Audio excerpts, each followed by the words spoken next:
Welcome to Cybersecurity Awareness TV, episode number 456, recorded April 27, 2024.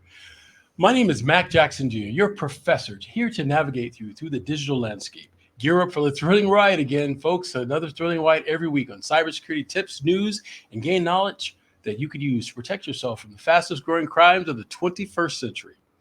Also, folks, remember to like and subscribe and hit that notification button so you can stay up to date on the latest events here on WWDBTV. You can visit me for more information on my website at macjacksonjr.com. That is macjacksonjr.com. Folks, in today's episode, in cybersecurity news, we're going to talk about the new bill that was signed and passed by Congress and signed by President Biden concerning the TikTok ban. How does that affect you? We'll talk about that. In our second segment, we'll talk about a net neutrality. Yes, net neutrality is back again, folks. And net neutrality is a great thing, and we definitely want that to happen. And you should be concerned about it and excited that this is happening to you as well, to protect ourselves online and give us the freedom to enjoy the internet like we should. Folks, these stories and more we have for you today on Cybersecurity Awareness TV. But first, we'll be back after these messages.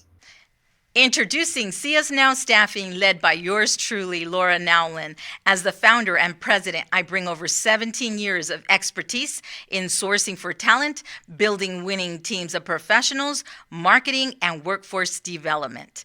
At CS Now Staffing, we're not just a staffing agency. We're your strategic partner in building a winning team of professionals for your business. My passion for community service extends to connecting entrepreneurs with local resources. Recognized by the Small Business Administration as the 2022 Nevada Family-Owned Business of the Year, we're not just changing the workforce landscape, we're defining it. Hi, folks. Welcome back to Cybersecurity Awareness TV.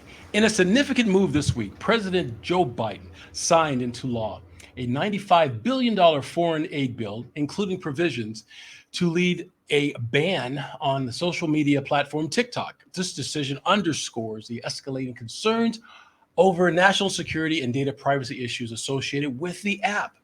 The legislation, a product of bipartisan worries, right, reflect concerns about the potential of foreign powers having access and manipulating personal data collected through platforms like TikTok for over millions of American users.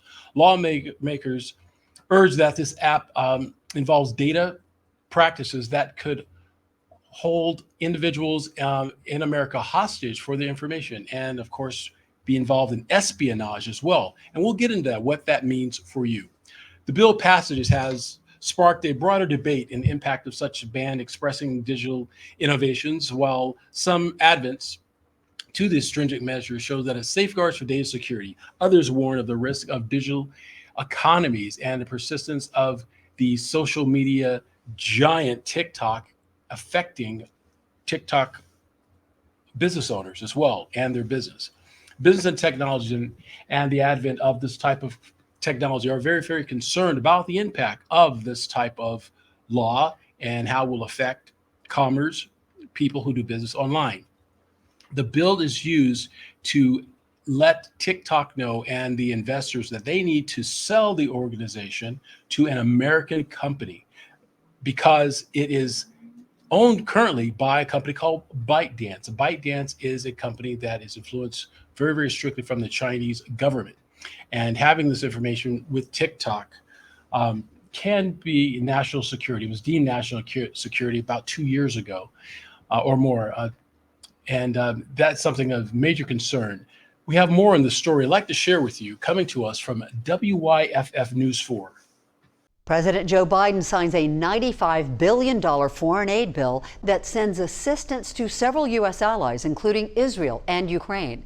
But it also includes a potential ban on TikTok after lawmakers raised national security concerns. The app's Chinese parent company has just 9 months to sell to an American-approved company or be banned in the United States. But does an app like this truly pose a national threat? Or is it one piece of a bigger problem? Our Peyton Furtado went searching for the answer. No. This app is addicting. Tens of millions of Americans use it to swipe up on their favorite entertainment, news, media, you name it. The behemoth of an app uses an algorithm to keep people swiping up and keep them on the app. It has more than 1 billion users worldwide, only a small portion within the U.S. comparatively. It's built to keep you on the app. My whole entire day off and I haven't cleaned and I haven't done anything. The cats are wondering when they're going to be fed.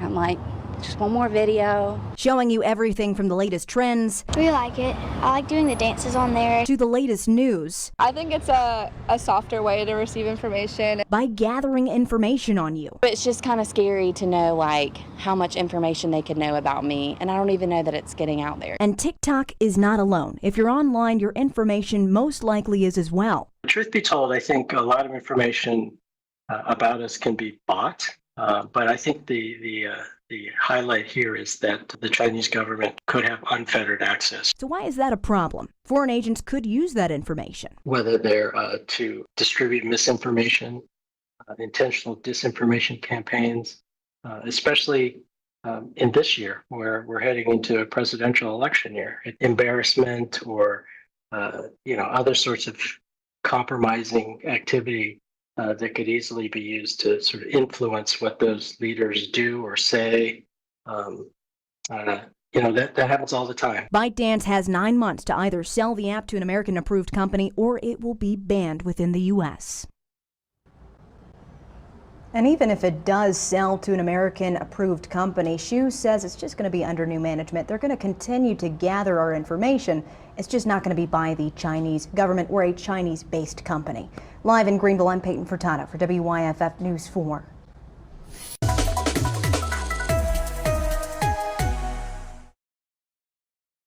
So, folks, as we discussed on Cybersecurity Awareness TV here for a number of years, the idea of TikTok being banned and its possibilities.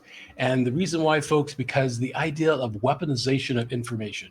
We have talked on this show, and other cybersecurity experts from around the world have let our customers and our clients know that information is the new currency. And this information can be used to manipulate voters, manipulate users, manipulate society at large. You may ask how? Through disinformation and misinformation. Again, TikTok is owned by a company out of China called ByteDance. Now, it's either good or bad. ByteDance in saying that they are not at all directed by the Chinese government, but for the welfare and the safety of US, the company should be owned by a US business. However, it should be strictly owned by a US business, meaning that there should not be any other types of connections to China or any foreign organizations that can affect it. We'll get into more of that and what that means to you. I have another story to amplify this of why the Chinese government could possibly trying to hack into our infrastructure and which causes some bad things happen in the US, and our US government are on top of it. And this is one of the reasons why they're pushing for bans like this with TikTok and watching our foreign nation states that are trying to attack the US. Here's an example that's coming to us from NBC News out of Montana. In national news right now, the director of the FBI is detailing the threat China poses to the United States. Critical infrastructure, he says, is a prime target. National correspondent Atra El-Nashar reports from Washington on the scale of the threat. Chaos and disruptions to everyday American life, FBI Director Christopher Wray says, are part of the Chinese Communist Party's cyber war plan. What we're facing today is the CCP throwing its whole government into undermining the security of the rule of law world. Eyeing an invasion of Taiwan by 2027, China laying plans to disrupt any attempt by the United States to come to Taiwan's aid, according to the U.S. intelligence community. And that its plan is to land low blows against civilian infrastructure to try to induce panic and break America's will to resist.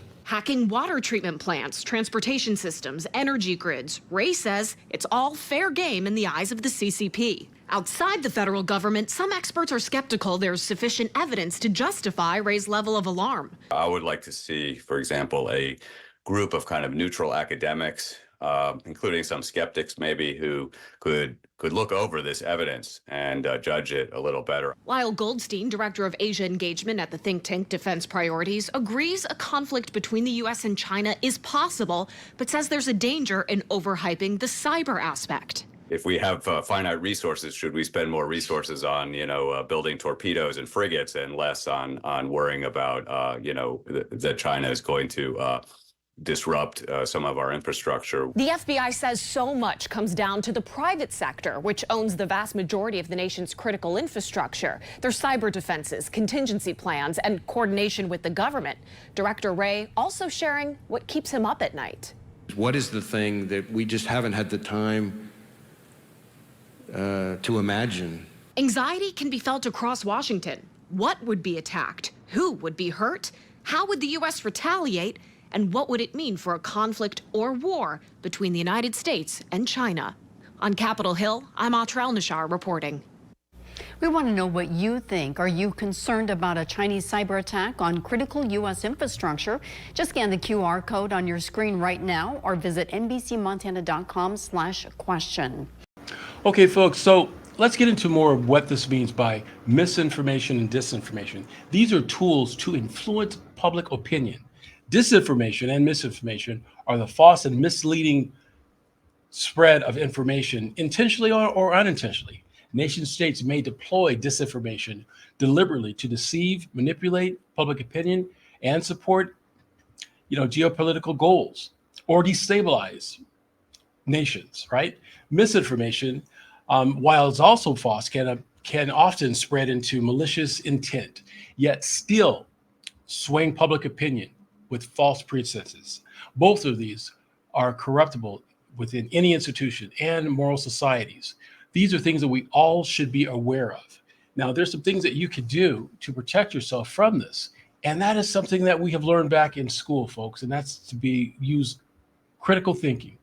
Critical thinking skills, these are skills that we just basically ask, where are the source? Where to get this information from? We need to vet everything from that phone call that you receive, the email that you get sent to you on your email, the text messages. Before you click, before you answer a phone call and give people your information, find out the source where it comes from and make sure it's a credible source. That's the other thing that's going on, folks, using disinformation and misinformation. There's so much of information that's out there in the internets. It's hard to determine what is live or what is Memorex, like we say back in the day. You need to be able to look at this information and deter if it's from a source that is credible. Is it a news source? Is it a religious source? Is it a source that has credibility? You need to make that decision yourself before you decide to follow information that you've been fed. This is the weaponization that foreign advocacies would love to try to do to us, folks, because like we always say here, criminals are always looking for ways to exploit and to get your information. We must stay vigilant and stay aware. Hashtag, folks, stay cyber woke. We'll be back here at Cybersecurity Awareness TV after these messages.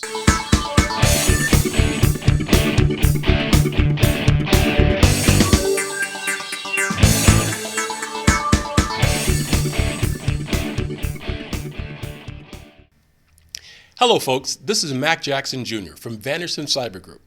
The problem with businesses today is that they are affected by cyber attacks from around the world, but companies are not sure of what to do.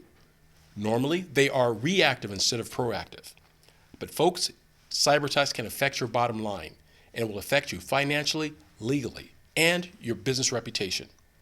Here at Vanderson Cyber Group, we can help you develop a policy by training your employees on what to do if they are involved in a cyber attack and how to mitigate it and fight against it. Folks, we call it here hashtag Stay Cyber Woke. And that's Vanderson Cyber Group here in Las Vegas and around the world. You can reach me, folks, at VandersonCyberGroup.com or my website, MacJacksonJr.com as well. Here locally, 702-868-0808. Give us a call today, folks. We must fight back.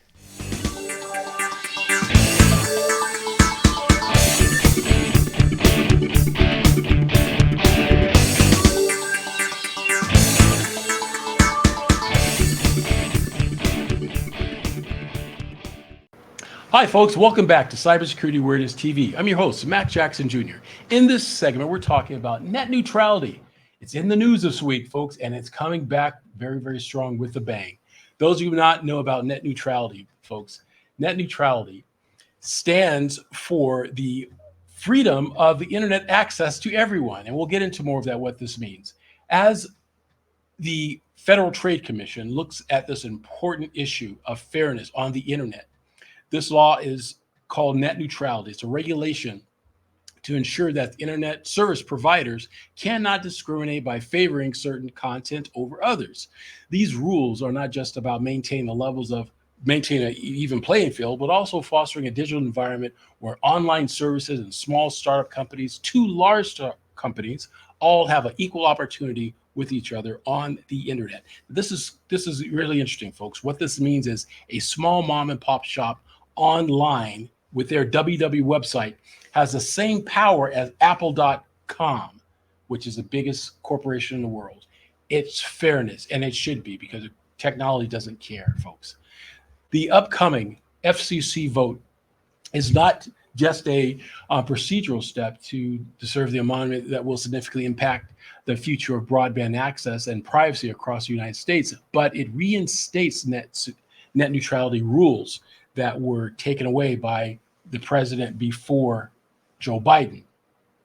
And now Joe Biden's administration has reacted the net neutrality vote again. This is something that we all should be concerned with, and it's very, very important. We'll get into more of that. But before I get into that, folks, I have a story to share with you coming to us from CBS News.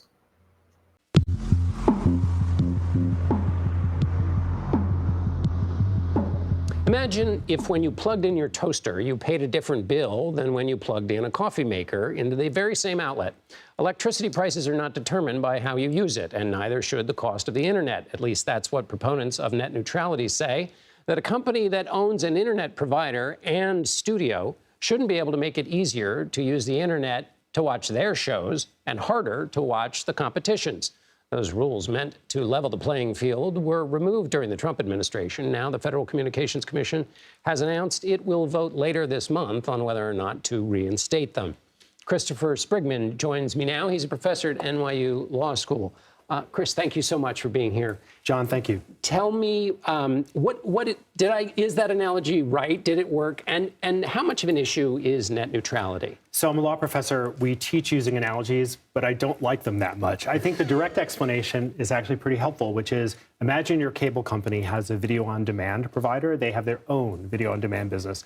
You like to watch Netflix, but they would rather you not. They would rather you watch their own video on demand. So they slow down Netflix and they speed up their video on demand. They shape your decisions. That's what net neutrality is trying to prevent. And when the Trump administration made its decision, did that start happening? Did everybody start watching slow Netflix? So this has gone back and forth. So the Obama administration put net neutrality into place. When the Trump administration came into power, they overturned it. And now the Biden administration, having finally secured a majority on the Federal Communications Commission, is about to put net neutrality back.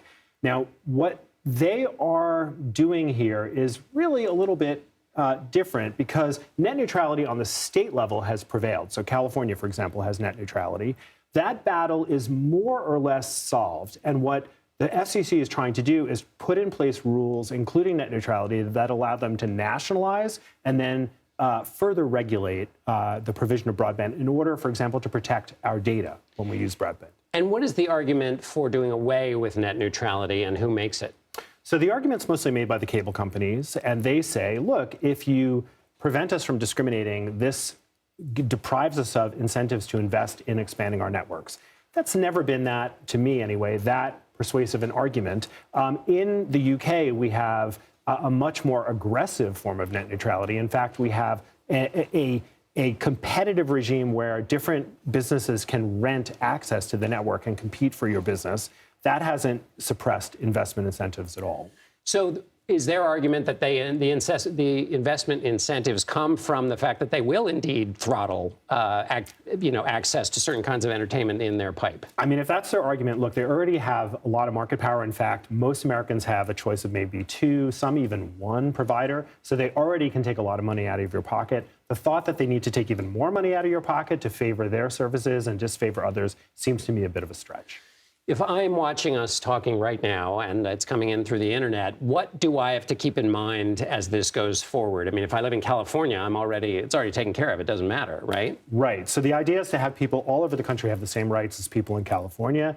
I think we're going to have a thriving economy on broadband, even if we have these rules. In fact, I think they will make entry for new video providers, for new providers of services easier because the incumbents won't be able to discriminate against them. For example, Netflix has grown in the last dozen years into a giant company. So imagine Netflix made a deal with your broadband provider. Hey, we're going to pay you some money so that anyone who tries to compete with us, you slow them down. Yeah. That would be terrible for competition and consumers. Net neutrality will stop that. While I got you here, what else? Is there any other issue on the horizon that we should be paying attention to? Yeah, so I think the biggest thing is net neutrality is great, but it's not going to make broadband cheaper. And after COVID, I think we all kind of took a pause and realized that for educating kids, for keeping families together, for doing many things in our lives, going to the doctor, broadband access is essential. And so it's really important for our country that it be more competitive so that it can be cheaper and better.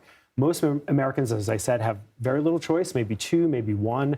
We can do better than that, and the FCC can do some work when it reallocates regulatory authority to help provide competition. Excellent. Christopher Sprickman, thank you so much for being with us. Thank you, my Professor pleasure. at NYU.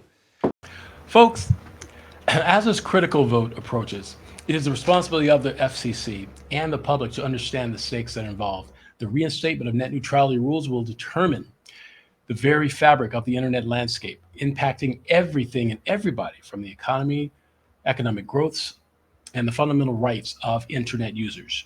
Your voice, understanding the actions can make a difference. Here's a story coming to us today, again from NBC News at the Bay Area. A law that makes the content you stream equally fast no matter who provides it is coming back. Net neutrality was just reinstated, and everyone from tech companies to firefighters are cheering the decision. Our business and tech reporter Scott Budman joins us now to explain. Scott, this is a big deal. Yeah, Raj, net neutrality is admittedly not all that exciting to talk about, but it is important. It means no matter how big or small your company, your content will stream through the internet at the same speed as your competitors. It was repealed by the Trump administration 7 years ago. Today, it's back. Your favorite app, they just want a good show. That's all they want. and your favorite movie will stream at rapid speeds no matter how big the company, now that net neutrality has been brought back. Hopefully people will be able to, go online and they'll see that, this video service is just as fast as some other video service. Reversing the 2017 repeal of net neutrality, the FCC now says internet service providers, or ISPs, like Verizon, AT&T, and Comcast, cannot slow internet traffic of one company at the expense of another. Rather than let the ISPs make choices about what we watch, make choices about which services are faster or slower, there should be a level playing field for everybody. The push for net neutrality also came from the Santa Clara County Fire Department, which saw its cell service throttled while fighting the 2018 Mendocino complex fire. Firefighters banded together using personal devices from different carriers that maybe weren't being throttled or hadn't reached a cap in order to get the job done. Now, Silicon Valley tech companies say they welcome the equal playing field. We as carriers should not be, in my opinion, picking and choosing not only what people can get to, but how it performs when they interconnect. Now, I should mention that Comcast, one of the leading internet service providers, is the parent company of this TV station. The new net neutrality rule is set to go into effect in 60 days. Audrey, back to you. So, folks, net neutrality is very, very important for us to have around the world when it comes to the internet. You should not be able to pay to have more information sent to you online because you have more money. And if you cannot afford it, then you're paying for a slow internet or information that's given to you that could be factual that you're researching, that is sent to you because your ISP doesn't really like you in a sense, or they're discriminating against you because you're not a high valued payer, right? No, that's not fair at all. And that's why these rules are in place. Making it equal on the internet is what we need, folks. Like we always say, folks, stay aware, stay up to date, and hashtag stay cyberwoke. We'll be back after these messages. Hi, my name is Edgar Alejandro. I'm the co-founder of Rising Again Productions.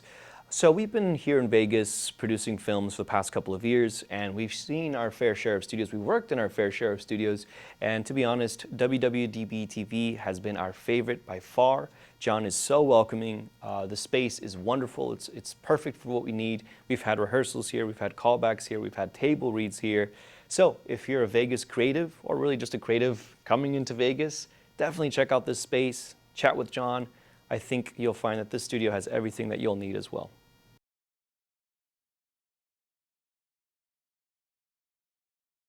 Hi folks, welcome back to Cybersecurity Awareness TV. I hope you enjoyed this episode today. We covered a lot of information with you regarding net neutrality, getting that covered for you, and the issue regarding TikTok, which is definitely on the minds of all of us this week here in our country. And we want you to spread the word to people that you may know about it, what's going on, to stay aware and stay alert. But folks, when it comes to cybersecurity and your business, folks, you need to have cybersecurity awareness training and education. This is a comprehensive training geared to your business to show your employees how to protect themselves from the fastest growing crimes of the 21st century. Hackers, folks, every day are looking for ways to break down your defenses. And some of you don't even have that. And you have admitted that to myself and to my people that work for me as well. And we're here to make sure that you have the proper knowledge and training to protect yourselves from these types of cyber threats. So for more information on this, definitely contact my office, Vanderson Cyber Group. You can find me on the internet at VandersonCyberGroup.com or my personal website at MacJacksonJR.com, folks. Set up a consultation with me or one of my consultants, and we will be able to talk to you about how to protect yourselves from these types of threats. Until next week, folks, thank you for joining us, and we'll be here again from Cybersecurity Awareness TV. Hashtag stay cyberwoke. Take care.